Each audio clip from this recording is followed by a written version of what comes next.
చెప్పి బ్యాడ్ గా ఏమైనా క్రియేట్ చేశారంటారా? ఇంతలాగా పవన్ కళ్యాణ్ గారు కూడా మీ వైపు చూడకుండా అంత చేసే అంత అవసరం లేదు కదా. నాకు తెలియదండి ఏం జరిగిందో నాకు తెలియదండి. నేను 2 రోజులు వెళ్ళిన మీటింగ్ లో పవన్ కళ్యాణ్ అన్నయ్య అంతలాగా బిహేవ్ చేసి నేను తట్టుకోలేకపోయానండి. మీరు ఎక్కడ అక్కడ ఎంక్వైరీ చేస్తే వచ్చి సెక్యూరిటీ గార్డ్ కూర్చుంటారు. నేను 7 బయటండి ఆ రోజు. నేను తట్టుకోలేకపోయాను, నేను ఉండలేకపోయాను. ఓకే సరోజ గారు, ఇప్పుడు మీతో ఉన్న వాళ్ళే ఎంతకాలం మీరు కలిసి చేసిన వాళ్ళు ఈ రోజు అక్కడి నుంచి కూడా మీ మీద వ్యతిరేకంగా వస్తున్నాయి. ఆవిడ ఏదో టికెట్ ఆశించింది వెళ్ళిపోయిందని మీ వీర మహిళలే మళ్ళీ మాట్లాడే పరిస్థితి. ఒకటండి, టికెట్ ఆశించకుండా ఎవరు పార్టీలో వర్క్ చేస్తున్నారో చెప్పండి. పైకి ఎదవ కబుర్లు చెప్పేవాళ్ళు మనస్సాక్షికి క్వశ్చన్ చేసుకుని చెప్పాలండి. ఈ రోజు రావిని చూశానండి నిన్న. ఆమె టికెట్ ఆశించుకున్నది 2019లో పార్టీ ఆఫీస్ బయటికి వెళ్ళిపోయిందని మనస్సాక్షి అడగబట్టింది. ఇప్పుడు కూడా ఆ తర్వాత కార్పొరేట్ టికెట్ ఇచ్చారు. కార్పొరేట్ టికెట్ ఇచ్చినప్పుడు పోటీ చేసినప్పుడు నేను చూశాను. మొన్న 2 రోజుల క్రితం వేద మహిళా మీటింగ్ జరుగుతున్నప్పుడు కన్నీళ్ళు పెట్టుకుంటున్నాను పరిస్థితికి. ఆ మీటింగ్ లో ఒక్కసారి మనకి ఆత్మవిమర్శ చేసుకుని ఎదుటి మీద కామెంట్ చేయాలండి. పార్టీ టికెట్ ఆశించే కదండి ఎవరైనా పార్టీలోకి వచ్చేది. ఇంత మేయర్ చేసి క్యాబినెట్ హోదా చేసి సేవ చేయడానికి పార్టీ ఆఫీస్కి వస్తాం కదండి. 7,000 రూపాయలు డిగ్రీ కొట్టించుకుని పార్టీ ఆఫీస్కి వచ్చి ఒక వాటర్ బాటిల్ ఇస్తారని చెప్పి వచ్చేస్తారండి. కదండి పార్టీ వచ్చేది. సరోజ గారు, మరి మీకు ఇష్టమైన పవన్ కళ్యాణ్ గారు మీరు బయటకు వచ్చిన ఆయన పిఠాపురంలో పోటీ చేస్తున్నారు, మరి అక్కడ పరిస్థితి ఏంటి?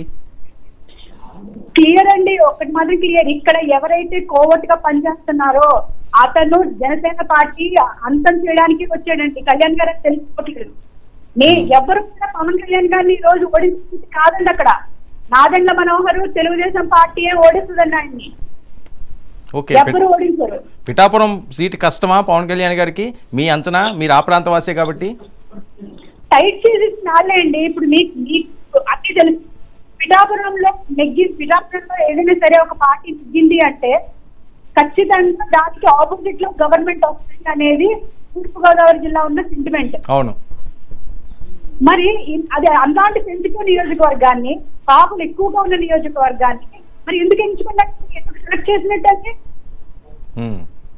మరి అక్కడే అర్థమవుతుంది కదా, కావాలని ఆయన ఓడించడానికి ప్లాన్ చేసి నాదెండ్ల మనోహర్ చంద్రబాబు నాయుడు గారు ఆయన అక్కడ ఇరికించారండి. అది ఈ రోజు కులం పార్టీ అని ముద్ర వేయని చెప్పి కబుర్లు చెప్పి చాలా మంది మహానుభావులు మరి కులం ఎక్కువ ఉందని కాదా అండి పిఠాపురంలో పోటీ చేస్తుంటా?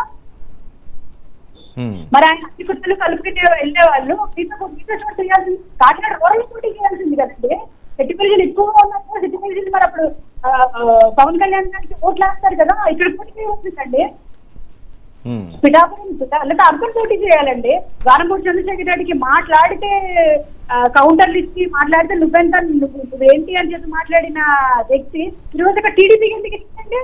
మాకు చేత కాదన్నా, పార్టీకి చేత కాదని టీడీపీ తీసుకుంటున్నట్ట ఎన్ని ప్రగల్భాలు.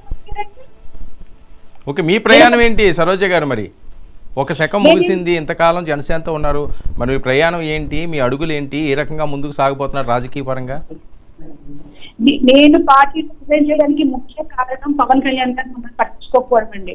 ఎందుకంటే ఎన్ని అవమానాలు జరిగినా, పార్టీలో ఏం జరిగినా కూడా 5 సంవత్సరాల నుంచి నేను కష్టపడి పనిచేశానండి.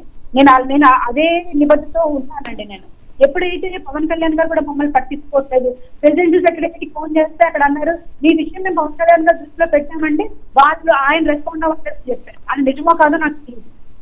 అంటే ఆయన రెస్పాండ్ అవ్వట్లేదు అంటే అక్కడ నన్ను అవాయిడ్ చేస్తారన్న. సరే, స్వయంగా పార్టీ ఆఫీస్కి నేను వెళ్ళి మాట్లాడదాం అన్నయ్యతో అని చెప్పేసి వెళ్ళానండి. నన్ను అవాయిడ్ చేసి నేను బయటకు వచ్చేసాను. ఇంకా నాకు ఆయనే దిక్కు అనుకున్నప్పుడు ఆయన ఉన్నారు అని ధైర్యం